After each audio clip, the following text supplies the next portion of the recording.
Hello guys, hello. This is for Earth signs. Earth signs, Virgo, Capricorn, and Taurus. Titingnan natin kung ano yung focus mo. Starting today, March 3, 2026, Blood Moon, total lunar eclipse para sa lahat ng Earth signs, Virgo, Capricorn, and Taurus. Alright. Okay, eclipse. Wow! So, it's your eclipse season. Okay, dance with your shadows. Discover hidden aspects of yourself in the darkness. So, today, sinasabi ng bara sa'yo dito na talagang you are affected, 100% affected ng eclipse season na to, ng blood moon.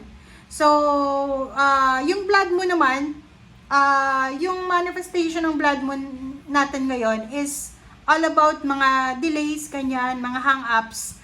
And if ever lang, na may mga, tawag dito, may mga issue kayo na kailangan yung i-deal regarding sa family, regarding sa trabaho, sinasabi ng bara sa inyo dito na you have 101% opportunities na posibleng masettle nyo siya bago pa matapos yung Marso. Okay? So parang Earth signs, Virgo, Capricorn, and Taurus, sinasabi ng bara sa inyo dito na today is parang March 3, diba? March 3, lalo kung napanood mo to ng 3:33 PM or AM, sinasabi ng barahan na to na napaka-symbolic ng araw nito para sa'yo. Okay? So, parang sinasabi ng barahan sa'yo dito na today ay parang marirealize mo na parang yung mga nangyayari sa buhay mo ay plinano, parang orchestrated siya. Okay? And maraming nagtapos, siguro yung energy na to, Earth signs ay dumating na siya sa iyo few weeks ago. Maraming natapos na relationship, maraming nag-close na contacts, interaction, connection, parang ganon.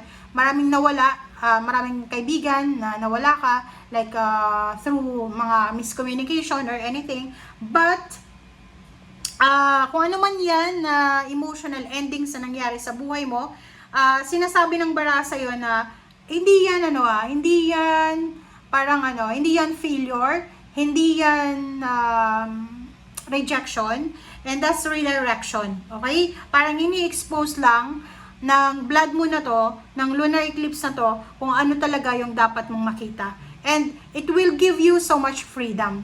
Okay? Okay.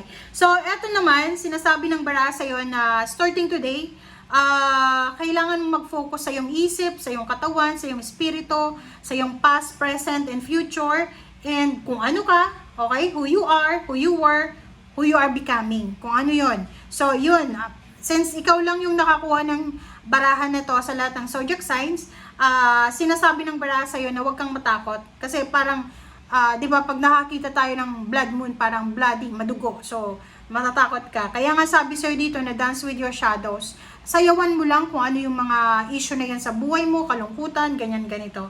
Okay? And, sinasabi ng barahan sa'yo dito na yung blood moon na to, yung lunar eclipse na to, hindi siya, kumbaga, hindi siya naandito ngayon para pahirapan ka, para bigyan ka ng bad karma. Ito ay para, kumbaga, alisin ka sa kung anong bagay na hindi na para sa'yo. Okay? Parang pakaramdam mo masyado kang sensitive, magiging sobrang emotional ka, hindi ka makatulog sa gabi, but huwag kang mag-alala. This is parang part siya ng release para sa sayo. Okay? So, yun. So, be ready. Be ready. Simula sa araw na ito, maging handa ka kasi new energy ang posibleng papasok sa buhay mo. Ano man ang nawala sa'yo, babalik at babalik yan sa'yo ng 101%. Pero yung mga ayaw mo na talagang bumalik, hindi na yung babalik. Okay? Pero yung mga gusto mong, like for example, pera, gusto mong bumalik yung pera, yung relationship, ganyan, babalik siya sa'yo. And there's so much revelation, guys. May mga revelation sa inyo na posibleng magdadala sa inyo ng freedom.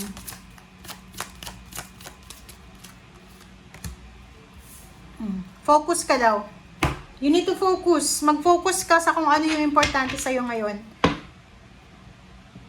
Huwag ka nang mag-focus sa mga nawala sa'yo. Huwag ka nang mag-focus sa mga nangyari sa past. Just focus sa sarili mo sa ngayon.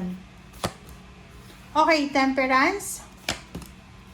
10 of Wands. 5 of Wands. Nako, diba? Sabi ko sa'yo eh. Ang nakikita ko sa'yo dito, be careful ha. Kasi meron ditong Earth signs, Virgo, Capricorn, and Taurus na kailangan mo daw magpasensya.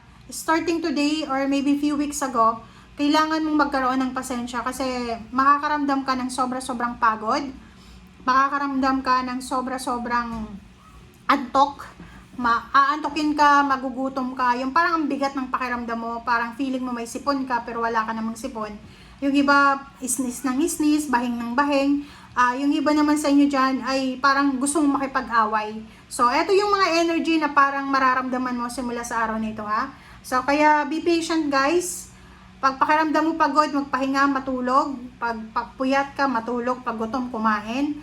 Pag pakiramdam mo na naiinis ka sa isang tao, iwasan mo na lang, be patient. Umiwas ka na lang. Halimbawa, trabaho mo siya, pwede naman siguro na iba yung shifting nyo or basta, you need to find ways para makaiwas sa gulo. Basta umiwas ka sa gulo ha, umiwas ka sa miscommunication, sa away, sa kung ano pa man. Hierophant, sinasabi ng bara sa'yo dito yun na yung mga tao na naging kakampi mo dati, yung mga kaibigan mo dati, yung mga taong naging kakampi mo, naging kaibigan mo dati, ay posibleng makakaaway mo sila. It's either starting now or a few weeks ago or the next 4 weeks or 4 months. Basta sinasabi ng bara, kaya nga kailangan mong maging mapasensya kasi posibleng mapagod ka sa sitwasyon mo. Madidrain yung energy mo kasi yung mga dating pinagkatiwalaan mo, yung dating ka-close mo, ay magiging kaaway mo sila. Okay. Kung medyo nagmamadali ka sa future mo or nagmamadali ka sa goals mo, sa plano mo, be patient, guys. Okay? Wala kang magagawa, wala kang control. Meron din dito na posibleng ngayong araw na ito, March 3, sobrang pagod ka na sa paghahanap ng pera. Like, for example, pagod ka na sa pagiging mahirap. Pagod ka na sa pagtatrabaho na walang naiipon. Pagod ka na sa obligations mo sa family. Pagod ka na sa lahat ng bills or sa kung ano pa man. Okay, so dito naman sa barahang to, if ever na makaramdam ka ng sobra-sobrang parang urge. Kasi minsan nakakaramdam tayo ng ganun eh. Yung parang sobra-sobra kang motivated, inspired ka na gawin yung isang bagay, gusto mong mag-apply ng trabaho, gusto mong bumili ng ganyan, gusto mong mag-ipon ng pera, tapos hindi nangyayari, sinasabi ng bara sa'yo dito na siguro hindi pa talaga para sa'yo. So you need to accept, you need to let go yung idea, and yun nga sabi sa'yo dito, focus. Focus ka lang sa kung ano yung importante sa ngayon. Sinasabi ng bara sa'yo dito na you're planning to travel, you're planning to relocate, you're planning to move. Okay? Parang gusto mong umalis, gusto mong magpakalayo-layo, and you're looking for someone na makakatulong sa'yo. Titingnan natin. No, sabi ng bara sa'yo dito, sorry, but hindi ka makakakuha, especially sa araw na ito, ng tao na makakatulong sa'yo. Like, for example, gusto mong humingi ng tulong na like may kakilala ka na nagtatrabaho sa ibang bansa or sa ibang lugar, humihingi ka ng recommendation or nagtatanong ka kung may bakante ba sa kanila, and the answer is no. Okay? So, nakikita ko sa'yo dito na sobrang pagod na pagod ka, nahihirapan ka nang i-settle yung mga